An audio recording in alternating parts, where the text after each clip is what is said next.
ана шахсое ки ба ватан омаданиянд дар бораи парвозҳо шаҳри душанбе ба новосибирск ба ҷумҳурии тоҷикистон оварда шуданд. харидорӣ кардани билетҳо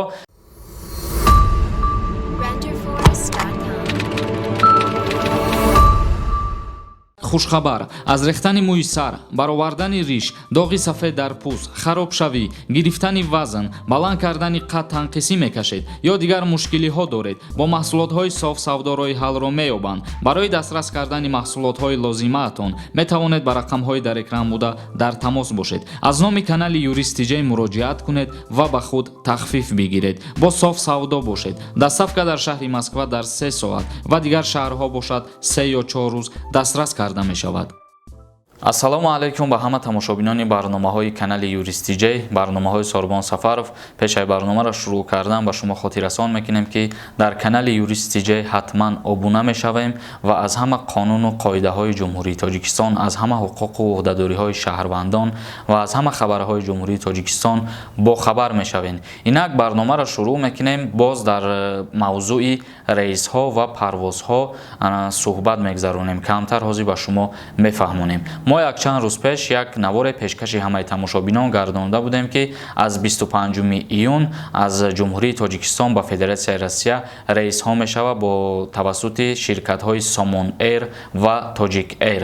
ва дар инҷа саволҳо ба миён меояд ки оё аз ҷумҳурии Тоҷикистон низ ба Федератсияи Русия оё парвоз мешавад ё ин ки не, ва барои харидорӣ кардани чиптаҳо бояд ба куҷо муроҷиат кунанд ва чӣ тавр ба ана ҳамон рейсҳо шаҳрвандон ба ҷумҳурии Тоҷикистон ҳозир мешаванд. ҳозир мо дар шумо ҳамаша мефаҳмонем бародарои азиз. дар бораи парвозҳо аз ҷумҳурии Тоҷикистон ба Федератсияи Россия, яъне аз шаҳри Душанбе ба Новосибирск тахминан рӯзҳои 30 июн ба қайд гирифтагиянд. яъне рӯзи 30 июн шаҳрвандони хориҷӣ, шаҳрвандони Русия метавонанд бо ана ҳамин рейсҳо ба Федератсияи Россия ба Новосибирск аз Душанбе парвоз кунанд. ва дар мавзӯе ки аз Федератсияи Россия бояд чӣ тавр муҳоҷирон чипта харидорӣ кунанд ва ё ки ба ҷумҳурии Тоҷикистон ҳозир шаванд тавассути ана ҳамин рейсҳое ки мо қайд кардем. ба ҳамаи мо маълум аст, вазорати корҳои хориҷии ҷумҳурии Тоҷикистон қайд кард ки аз рӯзи 25 июн парвозҳо байни Федератсияи Россия ва Тоҷикистон якчанд муддат аз нав барқарор мешавад. яъне ки парвозҳои регулярни меган, и парвозҳои регулярни нест. яъне ки чандин парвозҳо барои баргардонидани шаҳрвандон ба вуҷуд меояд ва амалӣ мешавад.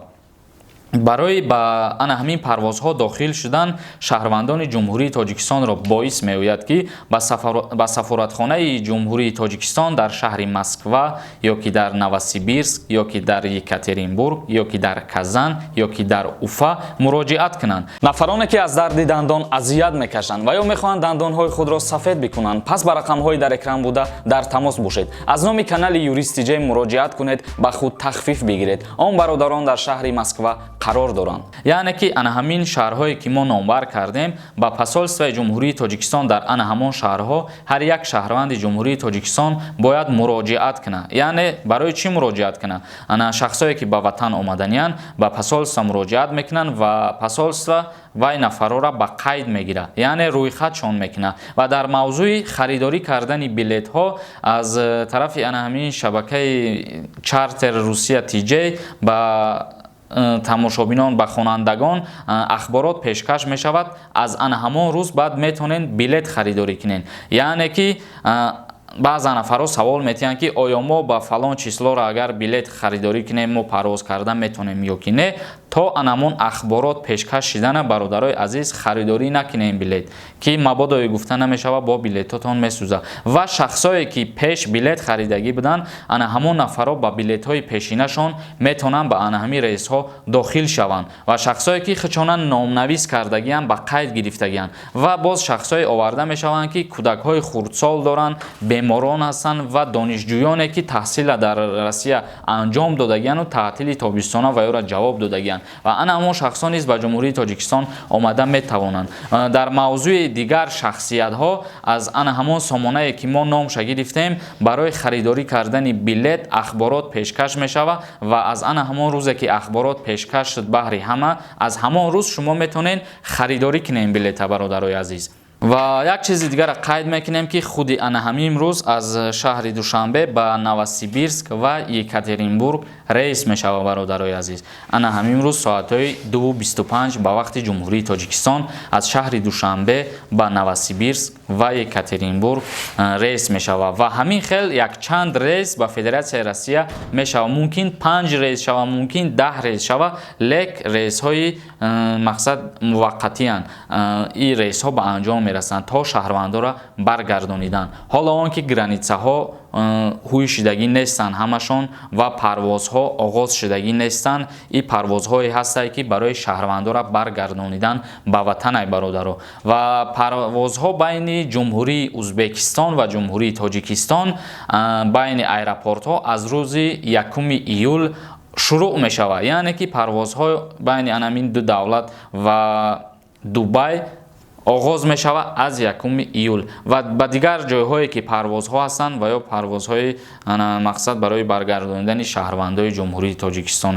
ва боз як чизи дигара қайд карданием ки чандин муҳоҷирон дар границаи қазоқистон дар мондагӣ буданд.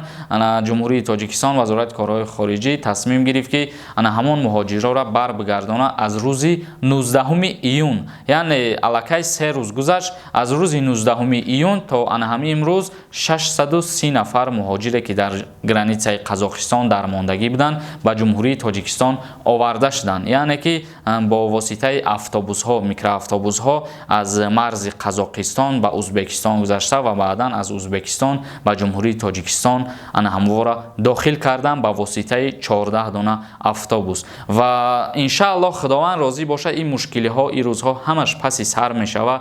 худованд розӣ боша, бо давлат, дунё, аҳолӣ ҳама ба мисли аввала бармегарда. аз мову шумо фақат назди худованд дуо кардане ки худованд мисли пештара ҳамаш тинҷӣ ва амонӣ шавад ба саросари рӯи кишвар.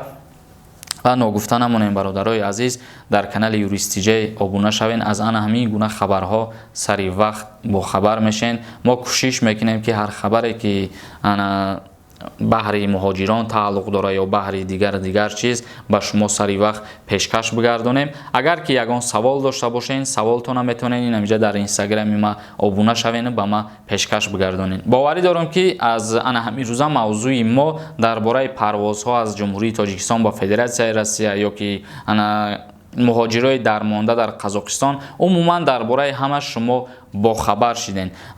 як чиз дигара хотиррасон мекунем ки ҳар шахсияте ки ба тоҷикистон омадание тавассути ана ҳамин рейсҳо бояд аввалан худша дар сафорат, дар посолствои ҷумҳурии тоҷикистон дар федератсияи россия ба қайд бигирад. мо шаҳрҳое ки номбар кардем ба ана ҳамуҷа муроҷиат кунед. агар ки ватан омаданӣ бошен, хитона номнавис кунед, чунки ана мақсад вақте ки рейс мешавад намедонанд ки мақсад ки дар ки ҷое, ки тоҷикистон омадание. умуман ҳеҷ кас бохабар нестае. ба ҳамин хотир ҳар яктаи шуморо боис меояд ки шумо хитона номнавис кунед ва шуморо ба ҷумҳурии тоҷикистон барбигардонанд. бародарои азиз, ҳамин буд навори имрӯзаи мо. дар паноҳи аллоҳ бошен. худованд ҳамаи мо ва шуморо нигаҳбон бошад.